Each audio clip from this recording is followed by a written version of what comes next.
Golden പ്രോപ്പർട്ടീസിന്റെ മറ്റൊരു പുതിയ വീഡിയോയിലേക്ക് എല്ലാവർക്കും ഹാർദവമായ സ്വാഗതം. എറണാകുളം ജില്ലയിൽ കാക്കനാട് അടുത്ത് തേവക്കലിൽ സ്ഥിതി ചെയ്യുന്ന 4 ബെഡ്റൂമിന്റെ വീടിന്റെ വിശേഷങ്ങളാണ് ഇന്ന് നിങ്ങളുമായി പങ്കുവയ്ക്കുന്നത്. 100% റെസിഡൻഷ്യൽ ഏരിയയിൽ നിൽക്കുന്ന ഈ ഒരു വീട് ഫ്ലഡ് എഫക്റ്റ് ചെയ്യാത്ത ഒരു ഏരിയയിലാണ് സ്ഥിതി ചെയ്യുന്നത്. കാണുന്ന പോലെ തന്നെ ഒരു കൊളോണിയൽ സ്റ്റൈലിലാണ് വീടിന്റെ എലിവേഷൻ. മനോഹരമായ ടെക്സ്ചർ വർക്കുകളും ഗ്ലാഡിംഗ് ടൈലുകളും LED ലൈറ്റുകളെല്ലാം കൊടുത്ത് മനോഹരമാക്കി തന്നെയാണ് എലിവേഷൻ നിർമ്മിച്ചിട്ടുള്ളത്. ഇവിടെ നിന്നും കാക്കനാട് ഇൻഫോ പാർക്കിലേക്ക് 5 കിലോമീറ്ററും എടപ്പള്ളി ലുലു മാളിലേക്ക് 9 കിലോമീറ്ററും സീപോർട്ട് എയർപോർട്ട് റോഡിലേക്ക് 3.5 കിലോമീറ്ററും ദൂരത്തെയാണ് ഈ വീട് നിൽക്കുന്നത്. വീടിന്റെ കൂടുതൽ വിശേഷങ്ങളിലേക്ക് വരുന്നതിന് മുമ്പ് ഞങ്ങളുടെ ചാനൽ ആദ്യമായാണ് നിങ്ങൾ കാണുന്നതെങ്കിൽ ചാനൽ സബ്സ്ക്രൈബ് ചെയ്യാനും മറക്കരുത്. കൂടാതെ വീഡിയോ കണ്ടുകൊണ്ടിരിക്കെ തന്നെ ഞങ്ങൾക്കൊരു സപ്പോർട്ടായി നിങ്ങളുടെ ഒരു ലൈക്കും ഞങ്ങൾ പ്രതീക്ഷിക്കുന്നു. ഏകദേശം 4 മീറ്ററോളം ഇന്റർലോക്ക് കട്ടുവിരിച്ച റോഡിന് മുന്നിലായാണ് ഈ വീട് നിൽക്കുന്നത്. ഒരു വില്ല പ്രൊജക്ടിന്റെ ഭാഗമായി നിൽക്കുന്ന ഒരു വീടാണ്. മനോഹരമായ ചുറ്റുമതിൽ നമ്മൾ കണ്ടുകൊണ്ടിരിക്കുകയാണ്. ഗ്ലാഡിംഗ് ടൈലുകളും LED ലൈറ്റുകളെല്ലാം കൊടുത്തിട്ടുണ്ട്. ഏകദേശം 16 അടി നീളം വരുന്ന സ്ലൈഡിങ്ങിലും ഫോൾഡിങ്ങിലും തുറക്കാവുന്ന ഒരു ഗേറ്റാണ് വീടിന്റെ മുന്നിലായി കൊടുത്തിട്ടുള്ളത്. ഗേറ്റ് തുറന്ന് ഇനി നമുക്ക് നേരെ വീടിന്റെ അകത്തേക്ക് പ്രവേശിക്കാം. കയറി ചെല്ലുന്നത് വിശാലമായ ഒരു മുറ്റത്തേക്കാണ്. ഇവിടെ XUV മോഡൽ 2 വലിയ വണ്ടി പാർക്ക് ചെയ്യാവുന്ന ഒരു മുറ്റം ഇവിടെ ലഭിക്കുന്നുണ്ട്. ബാംഗ്ലൂർ സ്റ്റോണാണ് വീടിന്റെ മുറ്റത്തായി വിരിച്ചിട്ടുള്ളത്. അവിടെ ആർട്ടിഫിഷ്യൽ ഗ്രാസും കൊടുത്തിട്ടുണ്ട്. മുറ്റത്തിന്റെ ഈ ഭാഗത്തെല്ലാം നാച്ചുറൽ ഗാർഡൻ സെറ്റ് ചെയ്തിട്ടുണ്ട്. ഇനി നമുക്ക് വീടിന്റെ ചുറ്റുഭാഗങ്ങളിലേക്കെല്ലാം പോയി നോക്കാം. നല്ലൊരു ഏരിയയിലാണ് ഈ വീട് നിൽക്കുന്നത്. എറണാകുളം ജില്ലയുടെ തന്നെ എല്ലാ ഭാഗത്തേക്കും ഈസിയായിട്ട് പോകാവുന്ന ഒരു ഏരിയയിൽ തന്നെയാണ് ഈ മനോഹരമായ വീട് നിൽക്കുന്നത്. ചുറ്റുഭാഗങ്ങളിലെല്ലാം അത്യാവശ്യം സെറ്റ് ബാക്ക് എല്ലാം കൊടുത്തു തന്നെയാണ് വീടിന്റെ നിർമ്മാണം.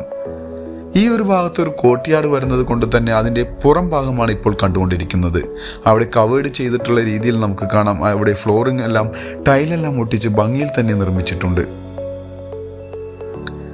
ഇവിടുത്തെ മെയിൻ വാട്ടർ സോഴ്സിനാണ് കിണർ വെള്ളം തന്നെയാണ് കൊടുത്തിട്ടുള്ളത്. വടക്കിഴക്കേ മൂലയിലായി കിണറിന്റെ സ്ഥാനവും നമുക്ക് കാണാം. വർഷത്തിൽ എല്ലാ ദിവസവും സുലഭമായി കിണർ വെള്ളം ലഭിക്കുന്ന ഒരു ഏരിയയിൽ തന്നെയാണ് ഈ വീട് സ്ഥിതി ചെയ്യുന്നത്. ഒരു കവേഡായി പോളികാർബൺ ഷീറ്റെല്ലാം ഉപയോഗിച്ച് കവേഡായിട്ടുള്ള ഒരു കാർപോർച്ചിലാണ് ഇപ്പോൾ നമ്മൾ നിൽക്കുന്നത്. വീടിന്റെ ദർശനം വരുന്നത് വടക്ക് ഭാഗത്തേക്കും ഡോറിന്റെ ദർശനം വരുന്നത് കിഴക്ക് ഭാഗത്തേക്കുമായാണ്. ചെറിയൊരു സിറ്റ് ഔട്ടിലാണ് ഇപ്പോൾ നമ്മൾ നിൽക്കുന്നത്. അവിടെ ഫ്ലോറിങ്ങിനായി ഗ്രാനൈറ്റ് എല്ലാം കൊടുത്തിട്ടുണ്ട്. നേരെ കാണുന്ന പോർഷനിൽ ഗ്ലാഡിംഗ് ടൈലുകളെല്ലാം ഒട്ടിച്ച് മനോഹരമാക്കി തന്നെയാണ് നിർമ്മാണം. ഇവിടെ മരങ്ങൾക്കായി ഉപയോഗിച്ചിട്ടുള്ളത് ആഞ്ഞിലിയും മഹാഗണിയുമാണ്. 2 സൈഡിലേക്കും ഫോൾഡിങ്ങിൽ തുറക്കാവുന്ന ഡോർ തുറന്ന് നമ്മൾ കയറി ചെല്ലുന്നത് ഒരു ഗസ്റ്റ് ലിവിംഗ് ഹാളിലേക്കാണ്. ഇവിടെ ഫോൾ സീലിംഗ് വർക്കും LED ലൈറ്റുകളും എല്ലാം കൊടുത്ത് മനോഹരമാക്കി തന്നെയാണ് നിർമ്മാണം.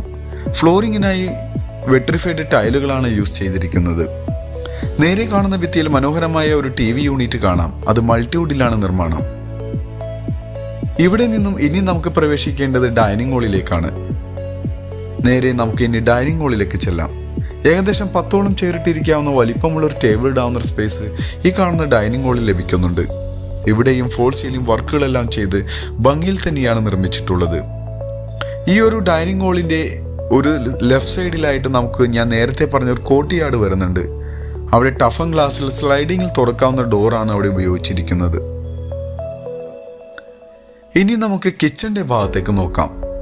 കിച്ചന്റെ ഭാഗത്തേക്ക് വന്നു കഴിഞ്ഞാൽ ഒരു ഓപ്പൺ കിച്ചൺ കൺസെപ്റ്റിലാണ് ഇവിടെ നിർമ്മാണം. ഗ്ലാസ് കൊണ്ടുള്ള ക്രോക്കറി ഷെൽഫുകളെല്ലാം കൊടുത്തിട്ടുണ്ട്. ചെറിയൊരു ബ്രേക്ക്ഫാസ്റ്റ് കൗണ്ടറും നമുക്ക് കാണാം. ഇനി നേരെ കിച്ചന്റെ അകത്തേക്ക് ചെന്ന് കഴിഞ്ഞാൽ വിശാലമായ ഒരു കിച്ചൺ തന്നെയാണ് ഇവിടെ ലഭിക്കുക. വുഡൻ ഫിനിഷിലും ഐവറി കളറിൽ വരുന്ന കബോർഡ് വർക്കുകളെല്ലാം ചെയ്തിട്ടുണ്ട്. ഇവിടെ ഫോൾ സീലിംഗ് വർക്കും LED ലൈറ്റും ഇവിടെ കൊടുത്തിട്ടുണ്ട്. കിച്ചണിൽ ഫ്ലോറിങ്ങിനായി വുഡൻ ഫിനിഷിൽ വരുന്ന ടൈലുകളാണ് യൂസ് ചെയ്തിരിക്കുന്നത്. കിച്ചൺ കൂടാതെ സെക്കൻഡറിയായി ഉപയോഗിക്കാവുന്ന രീതിയിൽ മറ്റൊരു കിച്ചണും ഇവിടെ ലഭിക്കുന്നുണ്ട്. അതും അത്യാവശ്യം വലിപ്പമുള്ള കിച്ചൺ തന്നെയാണ്. ഇവിടെയും സിങ്ക് എല്ലാം കൊടുത്തു തന്നെയാണ് നിർമ്മാണം. ഇനി നമുക്ക് വീടിന്റെ ബെഡ്റൂമുകളിലേക്ക് പോയി നോക്കാം. താഴെ 2 ബെഡ്റൂമാണ് ലഭിക്കുക. ഈ ഒരു ബെഡ്റൂമിന് ഏകദേശം 14.5 അടി നീളവും 11.5 അടി വീതിയും ലഭിക്കുന്നുണ്ട്. ഇവിടെയും ഫോൾ സീലിംഗ് വർക്കും ഒരു കോർണറിലായി കബോർഡ് വർക്കെല്ലാം ചെയ്തിട്ടുണ്ട്. ഇതിനും അറ്റാച്ച്ഡ് ബാത്റൂം വരുന്നുണ്ട്. ബാത്റൂമിനെല്ലാം ക്വാളിറ്റിയുള്ള ഫൈബർ ഡോറുകൾ തന്നെയാണ് യൂസ് ചെയ്തിരിക്കുന്നത്. അത്യാവശ്യം വലിപ്പമുള്ള ബാത്റൂം തന്നെയാണ്. ഗ്ലാസ് പാർട്ടീഷനെല്ലാം കൊടുത്ത് മനോഹരമായി വെറ്റ് ഏരിയയും ഡ്രൈ ഏരിയയെല്ലാം സെപ്പറേറ്റ് ആയി തിരിച്ചിട്ടുണ്ട്. കൺസീൽഡോടുകൂടി വരുന്ന ഫ്ലഷ് ടാങ്ക് എല്ലാം ഉപയോഗിച്ച് മനോഹരമാക്കി തന്നെയാണ് ബാത്റൂമിന്റെ നിർമ്മാണം.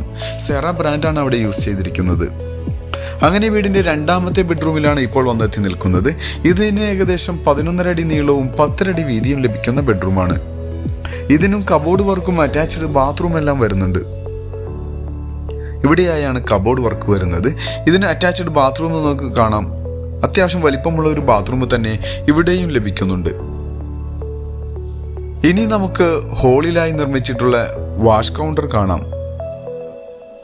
ടേബിൾ ടോപ്പോട് കൂടി വരുന്ന മനോഹരമായി നിർമ്മിച്ചിട്ടുള്ള ഒരു വാഷ് കൗണ്ടറാണ് ഇപ്പോൾ നമ്മൾ കണ്ടുകൊണ്ടിരിക്കുന്നത്. അവിടെ ടെക്സ്ചർ വർക്കുകളെല്ലാം ചെയ്തിട്ടുണ്ട്. സ്റ്റെയർ കേസിന്റെ താഴെയായി ഇൻവെർട്ടർ വെക്കാനുള്ള സ്പേസും സ്റ്റോറേജ് സ്പേസും കൊടുത്തിട്ടുണ്ട്. സ്റ്റെയർ കേസിന്റെ ഹാൻഡിലിനായി സ്റ്റീലിന്റെ സ്ക്വയർ ട്യൂബിൽ വരുന്ന പൈപ്പുകളാണ് ഉപയോഗിച്ചിട്ടുള്ളത്. സ്റ്റെയറിന്റെ ഫ്ലോറിങ്ങിനായി ഗ്രാനൈറ്റും ഉപയോഗിച്ചിട്ടുണ്ട്. ഇനി നമുക്ക് നേരെ സ്റ്റെപ്പ് കയറി ഒന്നാമത്തെ നിലയിലേക്ക് വരാം. സ്റ്റെപ്പ് കയറി വരുന്നത് വിശാലമായ ഒരു ഹോളിലേക്കാണ്. അത്യാവശ്യം നല്ല വലിപ്പമുള്ള ഒരു ഹോള് തന്നെ ഇവിടെ ലഭിക്കുന്നുണ്ട്. ഇവിടെയും ഒരു TV യൂണിറ്റ് എല്ലാം കൊടുത്തു തന്നെയാണ് ഈ ഒരു ഒന്നാമത്തെ ഹോള് നിർമ്മിച്ചിട്ടുള്ളത്. ഫോൾ സീലിംഗ് വർക്കും LED ലൈറ്റുകളെല്ലാം കൊടുത്ത് ഭംഗിയിൽ നിർമ്മിച്ചിട്ടുള്ള ഈ ഒരു ഹോളിൽ നിന്നും ഇനി നമുക്ക് 2 ബെഡ്റൂമിലേക്കും യൂട്ടിലിറ്റി ഏരിയയിലേക്കും ബാൽക്കണിയിലേക്കുമാണ് പോകാനുള്ളത്. ഇനി നമുക്ക് ഈ വീടിന്റെ ബെഡ്റൂമിലേക്ക് പോയി നോക്കാം. ഒന്നാമത്തെ നിലയിലും വലിപ്പമുള്ള ബെഡ്റൂമുകൾ തന്നെയാണ് ബിൽഡർ പ്രൊവൈഡ് ചെയ്തിരിക്കുന്നത്. ഈ ഒരു ബെഡ്റൂം താഴെ കണ്ട ബെഡ്റൂമിന്റെ അതേ അളവിൽ തന്നെ ലഭിക്കുന്ന വലിപ്പമുള്ള ഒരു ബെഡ്റൂം തന്നെയാണ്. ഇവിടെയും 2 ഭിത്തിയിലും വിൻഡോ എല്ലാം കൊടുത്തിട്ടുണ്ട്. കൂടാതെ കബോർഡ് വർക്കും നമുക്ക് കാണാം. ഇതിനും അറ്റാച്ച്ഡ് ബാത്റൂമോടുകൂടി തന്നെ വരുന്നതാണ്. അത്യാവശ്യം വലിപ്പമുള്ള ബാത്റൂം ഇവിടെയും ലഭിക്കുന്നുണ്ട്. ഇപ്പോൾ നമ്മൾ 3 ബെഡ്റൂം കണ്ടു കഴിഞ്ഞു. ഇനി നമുക്ക് നേരെ 4ാമത്തെ ബെഡ്റൂമിലേക്ക് പോകാം. 4ാമത്തെ ബെഡ്റൂം ഈ ഒരു സൈഡിലായാണ് വരുന്നത്.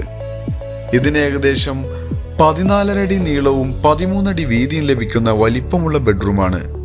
നേരെ കാണുന്ന ഭിത്തിയിൽ ഒരു ബേ വിൻഡോ ലഭിക്കുന്ന രീതിയിലുള്ള കബോർഡ് വർക്കുകളെല്ലാം ചെയ്ത് തന്നെയാണ് ഈ ഒരു ബെഡ്റൂമിന്റെ സ്റ്റോറേജ് സ്പേസ് നിർമ്മിച്ചിട്ടുള്ളത്. ഇതിനും അറ്റാച്ച്ഡ് ബാത്റൂം വരുന്നുണ്ട്. വലിപ്പമുള്ള ബാത്റൂം തന്നെയാണ്. വെറ്റ് ഏരിയ ഡ്രൈ ഏരിയ എല്ലാം പാർട്ടീഷനോട് കൂടി തന്നെ ഈ ഒരു ബാത്റൂമും നിർമ്മിച്ചിരിക്കുന്നത്. ഇനി നമുക്ക് ബാൽക്കണിയിലേക്കും യൂട്ടിലിറ്റി ഏരിയയിലേക്കുമാണ് പോകാനുള്ളത്. അതിനു മുന്നായി വീടിന്റെ കൂടുതൽ വിശേഷങ്ങളിലേക്ക് ഒന്നുകൂടി പോകാം. കാക്കനാട് അടുത്ത് തേവക്കല്ലിൽ സ്ഥിതി ചെയ്യുന്ന 4.300 സെന്റിൽ 2300 സ്ക്വയർ ഫീറ്റിൽ 4 ബെഡ്റൂമോട് കൂടി വരുന്ന ഈ ഒരു വീടിന് ചോദിക്കുന്ന റേറ്റ് 1,05,00,000 രൂപയാണ്. അത് നെഗോഷ്യബിൾ ആണ്. മറ്റുള്ള വിശദ വിവരങ്ങൾക്ക് നിങ്ങൾക്ക് വീഡിയോയിൽ കാണുന്ന നമ്പറുമായി ബന്ധപ്പെടാം. മറ്റൊരു പുതിയ വീടുമായി വരുന്നതുവരെ എല്ലാവർക്കും നന്ദി.